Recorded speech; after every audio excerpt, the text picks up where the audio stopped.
Imagine living your life after 50 and feeling energized and excited about your future. Welcome to the Women in the Middle podcast, the podcast for women who are ready to figure out what they want and create the life they deserve. Here's your host and master certified life coach, Suzy Rosenstein.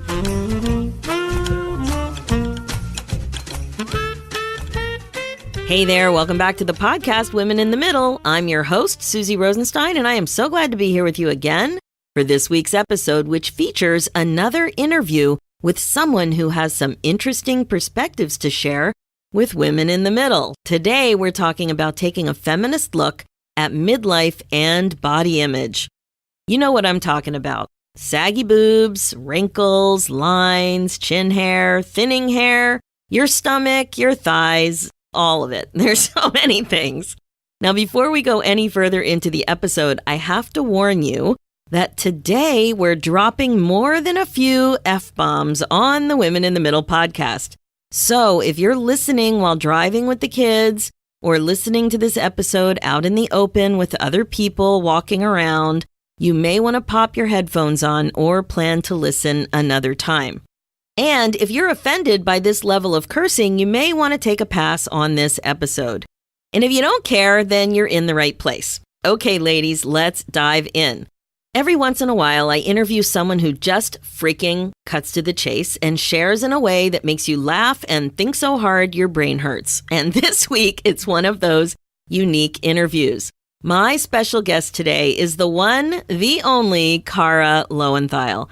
Cara is a master certified coach and host of the Unfuck Your Brain podcast.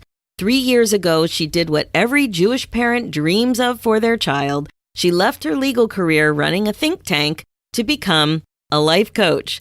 Now she teaches feminist women how to undo the effects of the patriarchy in their brains and create true, authentic confidence from inside.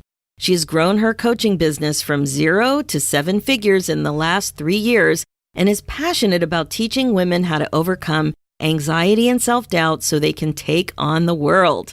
Cara and I are both instructors at the Life Coach School where we met earlier this year. My eyes lit up when I realized she was a fellow short girl, and I was instantly drawn to her unique and straight-shooting perspective on body image, and I can't wait to introduce you to her here. The other thing that's so cool for me is that this interview comes on the heels of an amazing experience I had just last week with Mama Gina and the School of Womanly Arts. If you don't know about Mama Gina and her movement, you just got to check it out, and I'll post the links in the show notes. I participated in something called The Experience. Now, I'll read the description from the website. It's a live, weekend-long, one-of-a-kind, and a little bit mysterious learning experience in New York City for women only.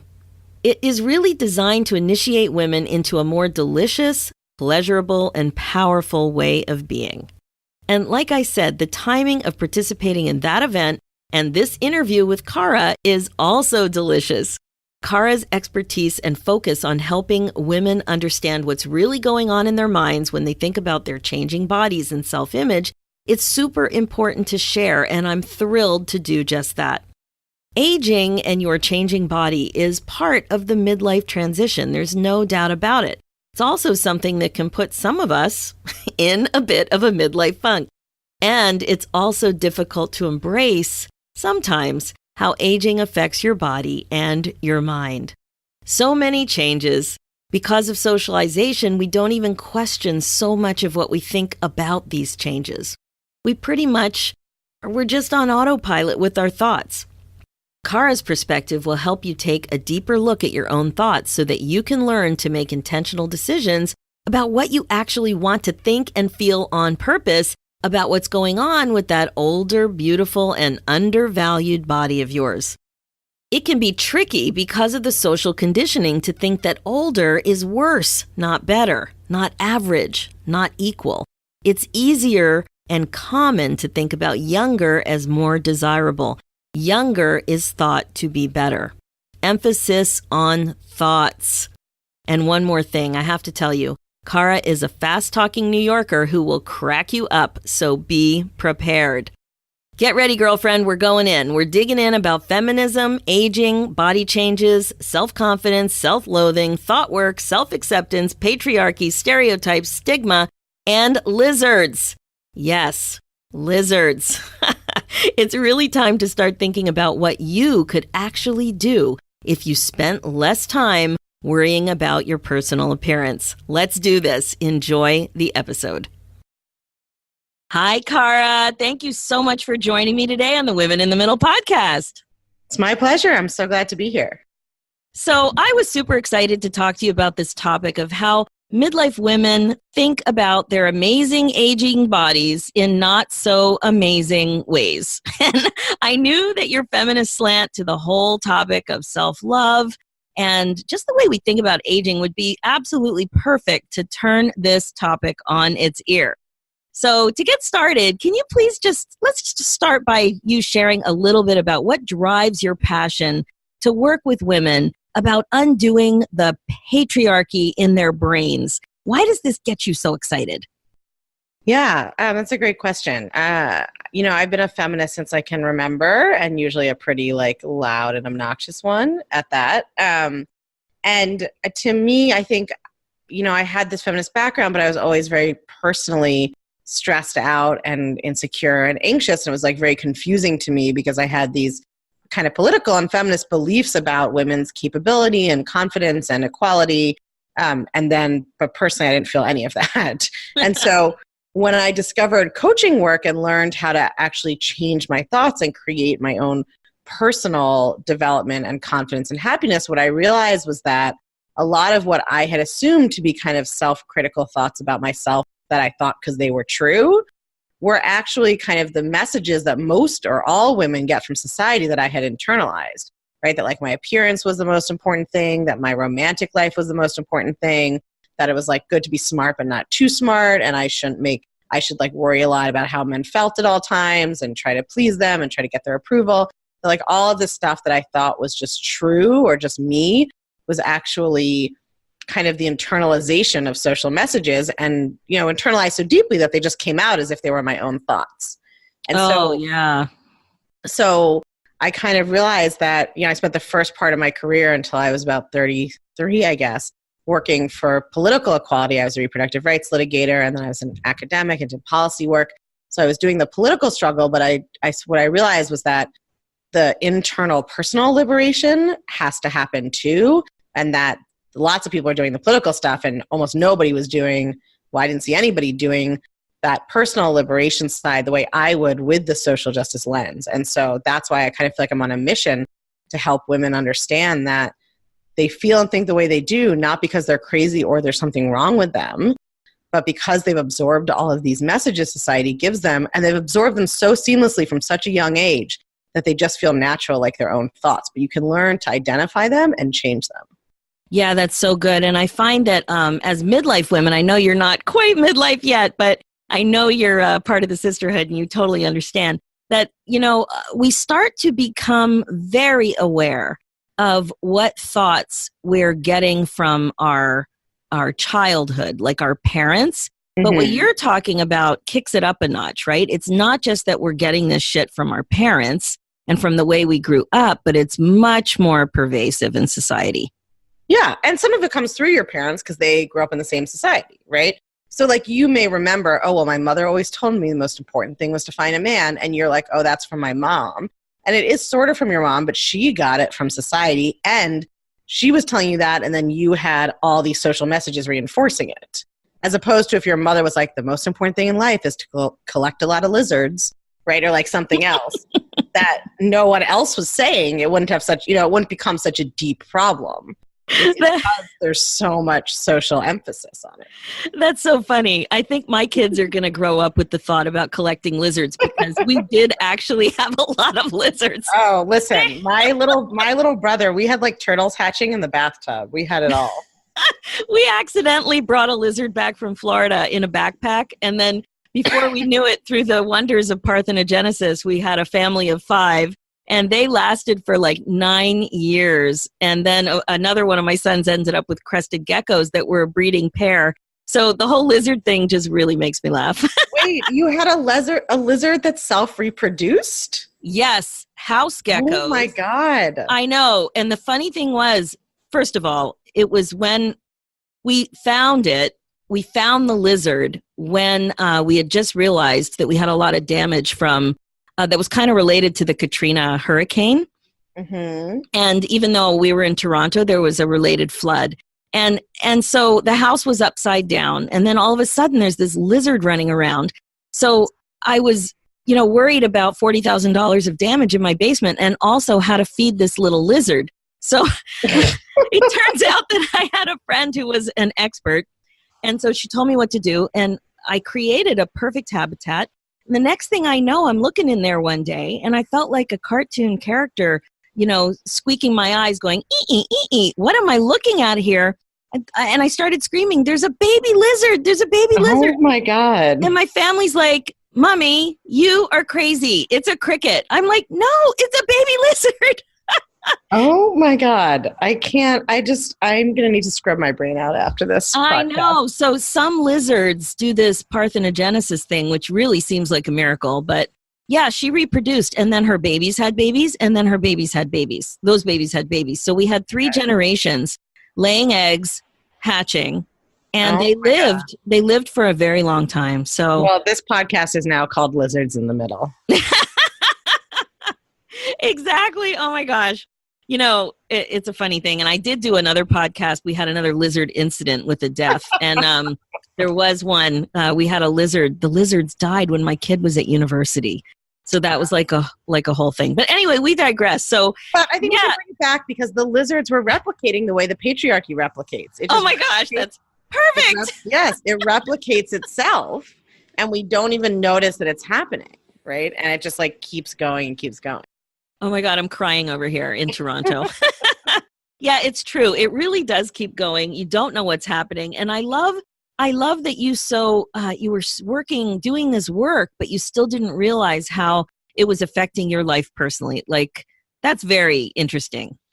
Yeah. I mean, I think it's more like there was just this disconnect between like my beliefs about women's capabilities and how important it was for them to be confident and not care what people or men thought about them and how like whether you get married shouldn't be the most important thing about you. Like I had all these political beliefs, but then I personally was like spinning out if I didn't get a text message back from some dude that I'd only met the night before. So there was just this like disconnect there.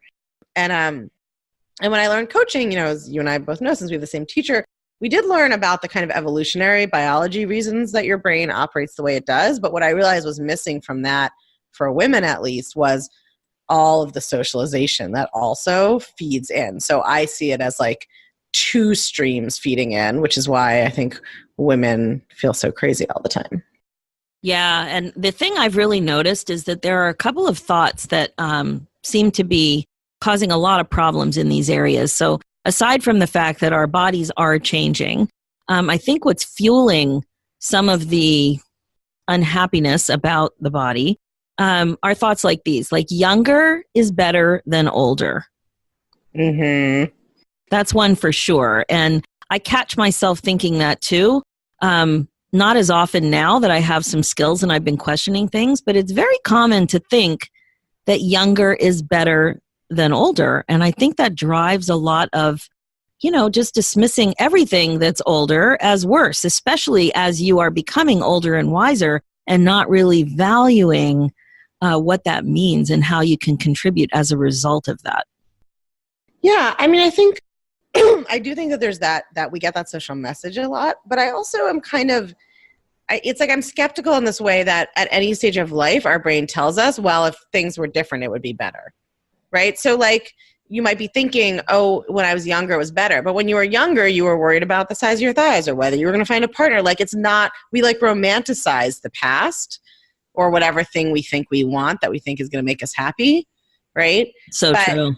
But like I have clients all the time, and one of the things that's fascinating about the age obsession is that I have clients in their 30s who have this problem because it's not caused by actually aging, it's caused by your thoughts about it. Like, so absolutely, yeah. I have clients who are like, well, my mother told me if I didn't get married by the time I was 25, I'd be an old maid, and now I'm 35, so I'm basically 80, right? Like it's all your thoughts. But so I see this in weight a lot, women who've gained weight and are like, I only weighed what I used to weigh when I was 23. And I'm like, yeah, when you were 23, were you super confident? It's like, no, of course not. Right? You're a mess. So I think that happens with age too, that we like look back, we're like, oh, but if I was younger, everything would be better. But if you were younger, you would just have it's like Mad Libs. You'd have something else and then fill in the blank. If I was this, everything would be better. Right? Mad Libs. Mad Libs are so good. Yeah. That's why thought work is so transformative, is that you realize that it's not actually about what the number is on the scale or what the number is on your birthday or what the skin of your chin looks like, right? It's not about any of that. It's about your thoughts about it. Like, I am super excited to get older, and that's because my thoughts about it, right? And someone who's terrified of it, that's because of their thoughts about it. It's so true, and I like to think that a lot of comedians talk about this, that when you get older, you just give fewer fucks, right? It's just like, I just don't care anymore. I don't care as much about what people think. But what I've noticed is that when it comes to aging and physical features, like boobs sagging or nipples, one going down and one going forward, or the crepiness that I've started to notice in my neck, or when I catch the light just right when I'm driving and I look in the mirror, that sometimes if the light is just right, I can see that that the skin tone of my cheek is a little bit different. And then there's the obvious things like wrinkles and lines and chin hair is something I'm always complaining about.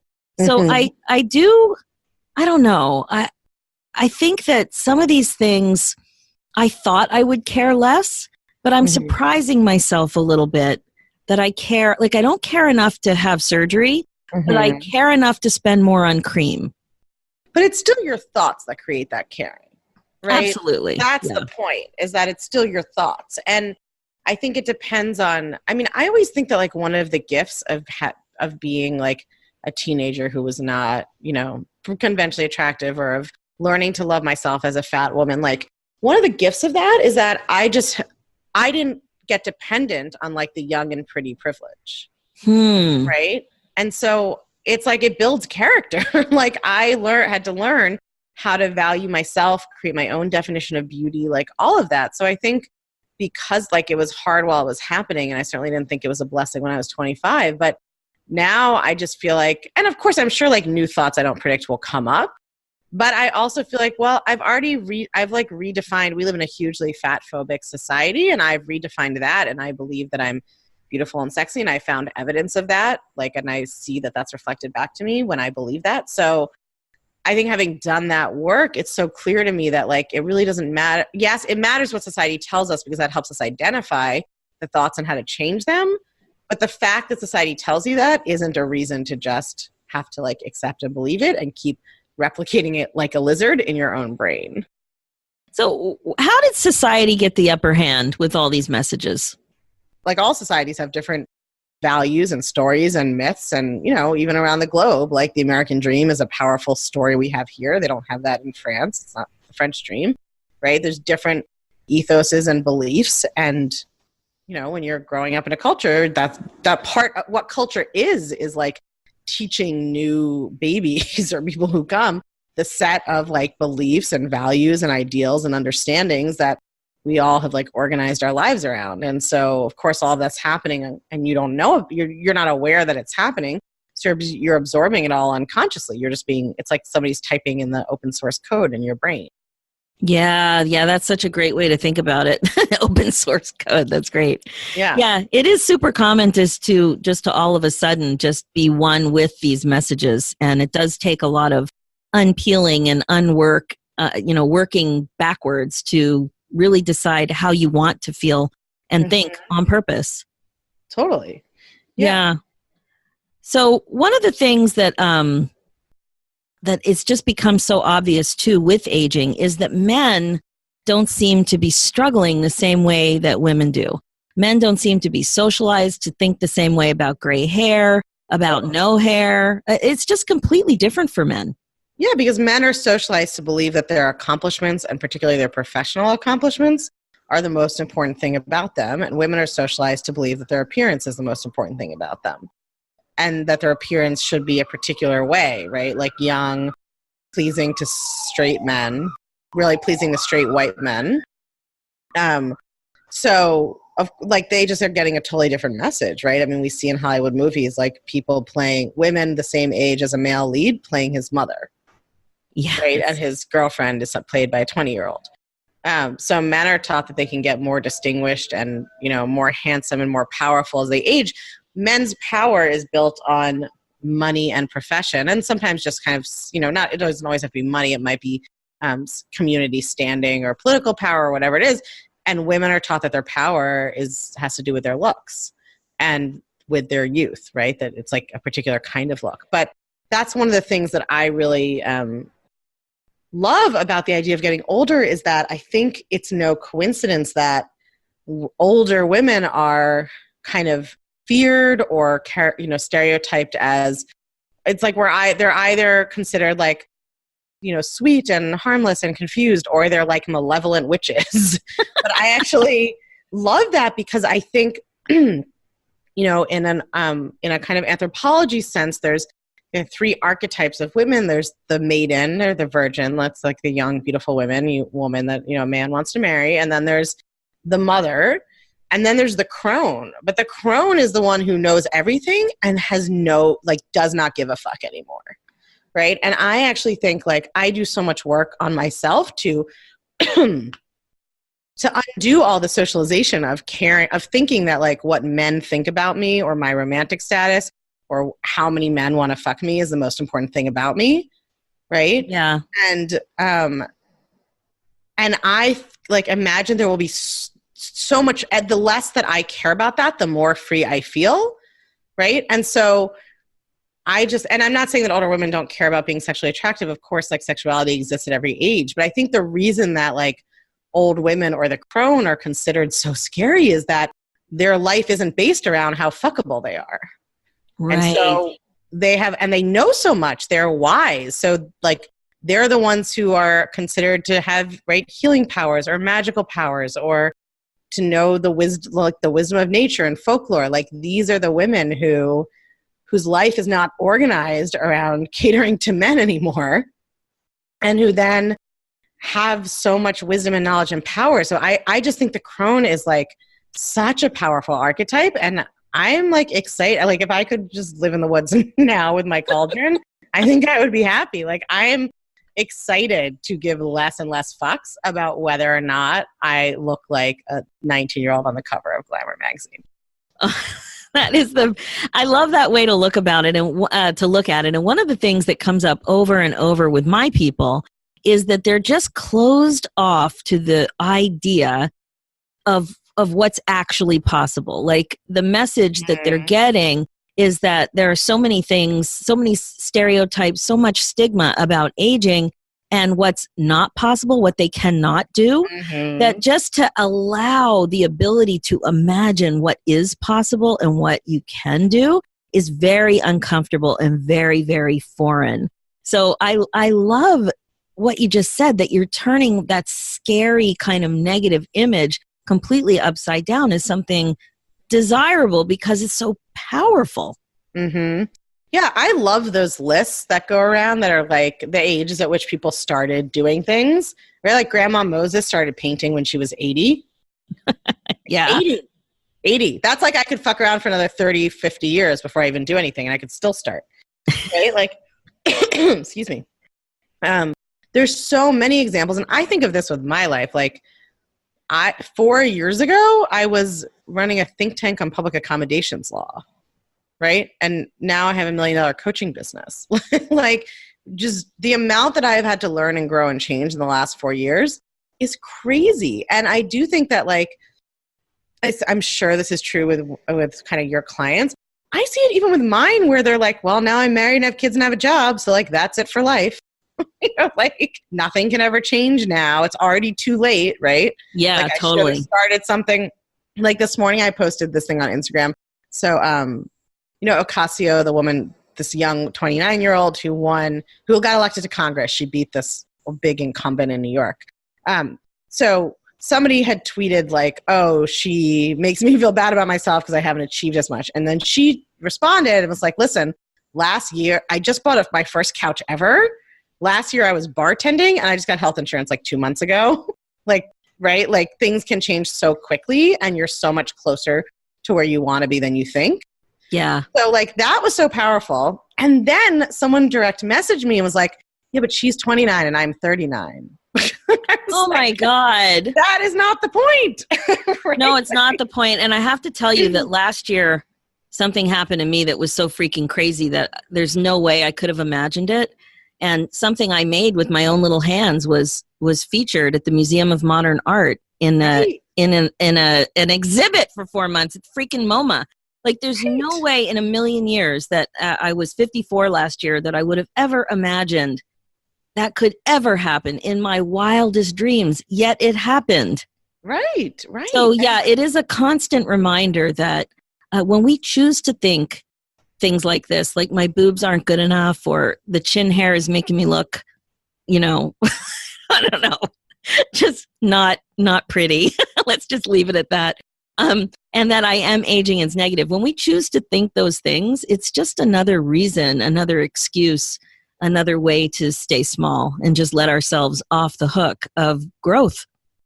I mean, I just like, if you think about all of the mental energy that women spend worrying about their appearance, like what, if that went away tomorrow, what would we do with our lives?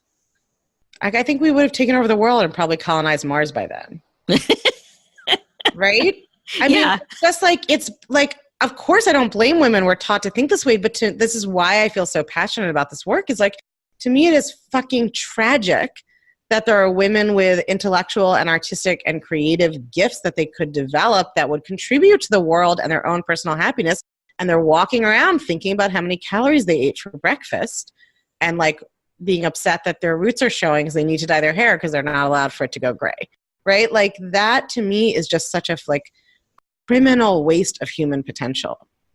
Yeah, it really is. And I did a podcast and a blog about the chin hair topic, and I have been plagued with this problem, especially since menopause. And I haven't wrestled it to the ground yet. I think I have some new ideas this year. But one time I did a little calculation about how much time I wasted weekly on dealing with it, on tweezing. And when I was really thinking about it, I don't remember the number, but it's very common for me to sit down for 15 minutes in a shot and tweeze, right? I have my 10 times magnification mirror and I have an assortment of tweezers. And when I started to really think about it, I listen to podcasts while I'm doing it. I set up the bathroom. I get all comfy cozy. And what's happened is that I started, it's like a couple hours a week for sure. Mm-hmm. And I started to think that once I solve this problem, I would be sad not to have that time.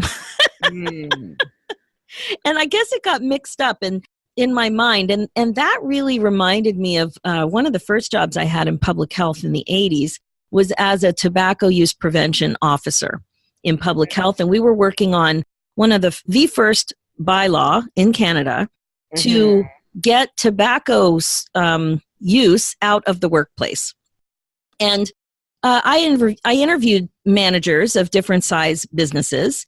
And one manager of a small kind of business, she tracked how much time employees took smoke breaks. She would track it. And she realized that it was the equivalent of about 2 weeks a year.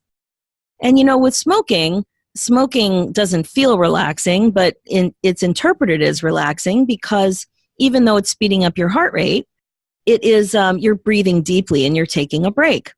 Right. And I think that's kind of what's happened to me with tweezing.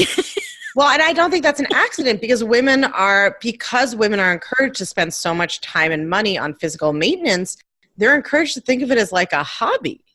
Yes. Right? And like it's the time you have for yourself is the time you spend conforming to patriarchy's beauty requirements. And like we all are, like I'm complicit in this too, and I think we all are.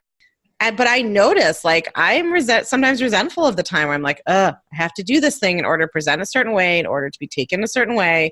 Yeah. But at least like we're aware of that. And I think it's so important for women to develop the ability to have time and creative pursuits for themselves that listen, makeup can be an art. I'm not saying it can't, but like the beautification of your physical body for other people to enjoy shouldn't be your main creative or relaxation outlet. Right. And I shouldn't be hiding out in the bathroom in order to secure that time. Right. Like, what if you're like, hey, family, like, I'm going to be in the bedroom for an hour with the door closed with my podcast and my candle and my pillows, and I don't want to hear a word out of any of you. Like, yeah, exactly. Yeah, that whole tweezing thing really did make me think about a few things. And I don't know. Anyway, it is on my agenda again this year to deal with. And I feel success coming on. But I am very aware of the spin-offs around tweezing, and it really, and the way I think about it is that there's something wrong with me, right? And I don't like that. I don't like thinking that way, and it makes me feel like shit. So that has to stop. Yeah, and I just think that women don't know, because no one's taught them how, that you are allowed to develop your own definition of what looks good, right? Your own definition of beauty. And the truth is, I think that naturally, if we are not deluged with cultural messages, like, we tend to be attracted to and find appealing people close to our, like, I notice for me when I look at, so I'm 37 now, and now men in their early 50s look kind of young and normal to me. And like men in their 20s look like children. Right? Like, that's changed as I've gotten older. When I was 22, men in their 50s looked very old and weren't attractive to me. And now they are. So this idea that like men are only, or, you know, whoever is only attracted to 25-year-olds, or only 25-year-olds are beautiful. Like, that's what we see in all the media and advertising. And that's what we're told is beautiful. But you are allowed to create your own definition of beauty. It is possible to see yourself as beautiful, even if you don't match up with like the prevailing cultural norms. And this stuff is complicated. Like, I, you know, think that I live it's subversive of me in some ways to be confident about my beauty and sexuality as a fat woman, but I'm also white. I have white privilege. I'm very femme. I have long hair. Like, I still perform that femininity in a way. But there is, even if so I'm not saying that everybody has to, like, I don't know, stop shaving their legs and only wear Birkenstocks and like house dresses, right? Like, having an 80s flashback. Yeah. But you are allowed to find yourself beautiful, even if your tits don't look the way they used to. Yeah. And like, who says that the way they used to was better? Like, that's what I'm trying to get at, is we just assume and don't question that what it looked like was better. And I will tell you, I have like dated as being like, 30 and a size 8 or 10, and being almost 40 and a size like 18. And my sex life, my dating life, anything that has to do with how other people perceive me visually, the amount of compliments I get on the street, all of that is so much bigger now because I'm so different inside. Yes. And because my confidence comes through. So I looked more like conventionally attractive and quote unquote normal before, but I didn't feel beautiful. So it really didn't matter. Right? That's so like, right, yeah. What we want is to feel confident and beautiful about ourselves. And we think we'll get that if we make ourselves look such a way that like other people will approve of us, or we will think we will like, it's like we want to change our bodies to get the thought that we're beautiful, but we are allowed to think that now about how you look now.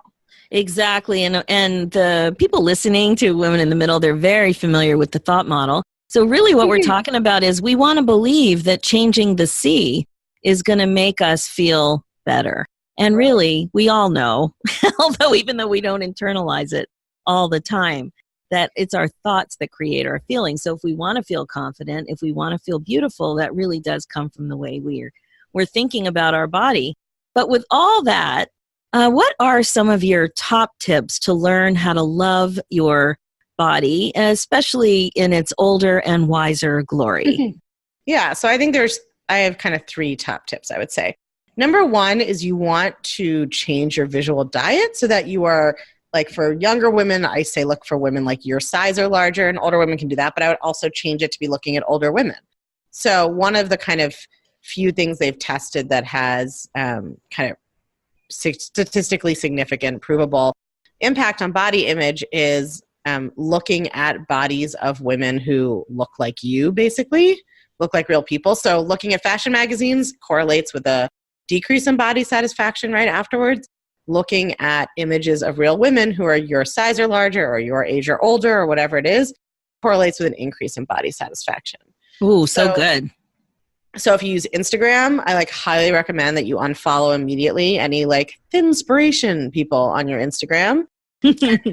Follow. And there's a lot of amazing older women out there doing incredible things, whether they're like, they might even be older models, right? Or they might be CEOs, or they might be actresses. Like Helen Mirren is actually like kind of she's beautiful, but she kind of is like a normal looking middle-aged woman. So making sure that your visual diet has a lot of those women in it and isn't just like young 25-year-olds with. Oh, I love that. And on Instagram, there's a lot of older women rocking fashion, like talking about fashion. Yeah. And I love it. Yeah. So like do a detox of your Instagram feed. It's the only time I ever will use the word detox, but like do an Instagram detox and then restock with women who are your age and older who are fabulous. And I use this even now. Like sometimes I put on an outfit and my like critical brain starts going rah, rah, rah, and then I think about like a fat blogger with great style and I imagine her wearing it and I'm like, I would think that was totally cute if she wore it. Right? And then I'm like, I'm gonna borrow that. I can think it's totally cute if I wear it, right? Like I'm just comparing myself like to her. So that's number one. I think number two is I'm a big proponent of, if you're starting with bad body image, I'm a big proponent of using neutral thoughts. So when I was working up to body love, I was definitely at like, 24/7 body loathing and going to like, my body is so beautiful. It was like, I didn't believe any of that shit. So I spent a whole summer walking around New York going, this is a human stomach. I have a human stomach. And I spent a whole summer going around New York looking at every time I saw a thin, conventionally attractive young woman and assumed her life was perfect, I would think to myself, all beings suffer. Now I tell my clients even Beyonce got cheated on, right? But it's like the same idea as like noticing what you're attributing, right? You're like, oh, I want to look like that, so this. So my life will be perfect and I will feel beautiful and no one will ever hurt my feelings and I will always be happy and rich and young, right? Like, so definitely working with really neutral thoughts. Like, this is a human chin. Many women have chins like I do. Some beautiful women have chins like I do, right? Like some kind of neutral thought. And then the third one is really thinking like, women are taught that their bodies are objects to be decorated, but your body is not an object. It's a home. It's an animal you live in. And focusing on all the amazing things, like your body is doing an incredible amount of like really complicated cellular processes every second just to keep you alive. And that's amazing. It's a miracle. Right? It really is. And focusing on that rather than like, okay, so your body didn't have time to do all that and keep your chin hair at a certain amount, like give it a break. It's like, it's doing a lot, right? And so it's really focusing on like, and if you are athletic, even better, you can, not even better, but like you can think about what your body can do. But I'm actually somebody with some like chronic illness pain stuff. So I'm not super athletic. So for me, I can't be like, and it runs a marathon. But it doesn't have to. It like keeps me alive. It breathes. It digests my food. It does all of this stuff for me. And it's not just some object for me to like manipulate for other people's approval. Yeah, that's so good. Such good reminders. And I think you've really given us a lot to think about. So you have a podcast. Can you tell us how to find it? Yes, it's called Unfuck Your Brain. You can find it wherever you get podcasts. And I don't know if you do show notes, Suzy, but if you do, so there'll be a link there. If you search Unfuck Your Brain, it'll come up. The only thing to know is that in the second U, I use an asterisk. So it's UNF asterisk CK Your Brain. But if you search that or you search my name, you'll find the podcast. So that's the best way to find me. Yeah, awesome. Yeah, I'll for sure be putting a link in the show notes. Cara, thank you so much. I was excited to talk to you about this, and I am just as excited now. You've really helped us think about other ways to think about our amazing aging bodies, not just about droopy boobs, not just about chin hair, not just about crepey neck and wrinkles, but that it really is a work of art and something amazing. And if we can't get to amazing yet, we can just start by being grateful that we have a home to live in. Thank you so much. My pleasure. That's it for this episode. I think you would agree that there were more than a couple of truth bombs dropped in this episode. I'm sure your head is exploding as you became even more aware about the results that you create for yourself when you think about your body the way you currently do. Thoughts are optional, always. Now you have even more awareness and more ways to think about other ways to think about your amazing body. You can start by being grateful for your body because after all, it gives you a home to live in. One more thing. I want you to consider that improving self-image is really part of self-care. Really think about where you want to be this time next year.